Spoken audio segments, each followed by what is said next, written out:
A bill just introduced in Georgia would require the state legislature to take mandatory drug tests. Lawmakers would also have to prove they're not legislating under the influence. Georgia State Representative Scott Holcomb is the bill's sponsor, and he's joining me this morning.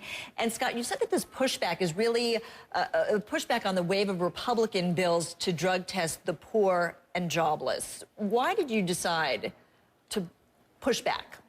It is, in fact, a response to that. And the reason why I wanted to push back was because I'm certainly not a defender of anybody who misuses taxpayer money, whether that's the working poor, whether that's a corporation, or whether that's a government worker who wastes time on the job. But it struck me as being really unfair that our state would single out a single group of citizens who receive taxpayer benefits, the working poor, but nobody else for drug testing. And so I think that leaders should lead by example. And so since state legislators receive benefits, I said we should also abide by the same standard if that's what we're going to do for the working poor. Do you see these measures, a number of them have been proven unconstitutional, that you can't mandate drug testing, but do you see this as essentially anti-poor, I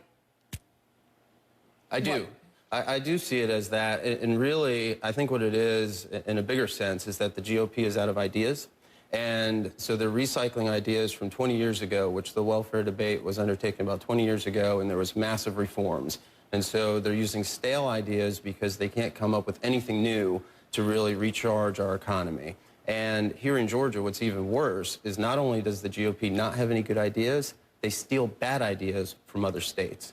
You feel very passionate about this, and I think one of the reasons is because obviously the people who are getting money, you've said you don't want the money to be spent on drugs. However, there are children that are being penalized for this, and you can't necessarily, you may have a mom who's got an addiction problem, but you still have a kid who needs help. Right, and that is what this program is designed to do. It is to help the neediest of our needy families. And to your point earlier about food, that's really what this is about. And those that oppose it, it's almost as if many of them are saying that food is a luxury item, which clearly it's not.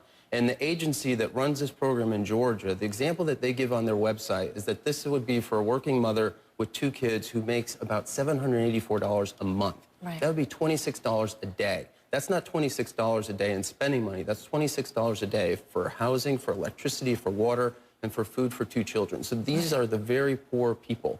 And here in Georgia, we've been underperforming for the last decade, where our unemployment rate averages about a point higher than the nation. So you're going to be hurting them even more. You're going to be hurting them even more. And where are the job opportunities? All right. So Scott Holcomb, thank you so much. Really appreciate it. Thumbs up, thumbs down. Do you think this is going to pass?